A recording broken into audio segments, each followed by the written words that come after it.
Nou, we hebben al heel vroeg in het voorjaar, ik denk in februari, hebben we contact gezocht met André Kuipers. We hebben het motto van deze opening is ruimte voor techniek. Nou, als je de combinatie hebt van techniekonderwijs en ruimte, dan denk je aan André Kuipers. Dus we hebben ons best gedaan en het is gelukt. En daar zijn we heel erg blij mee.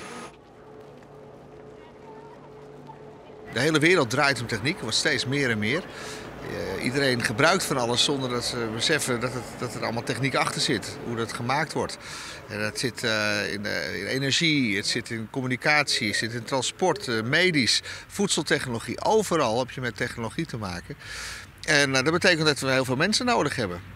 Er is een hoop werk in te vinden. Heel interessante banen.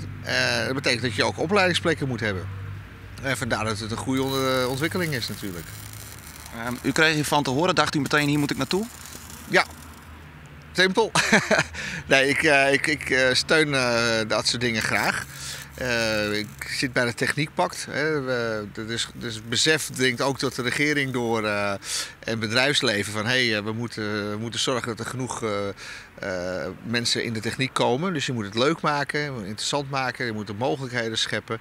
En dit is natuurlijk een prachtige plek waar mensen volop in de techniek kunnen duiken.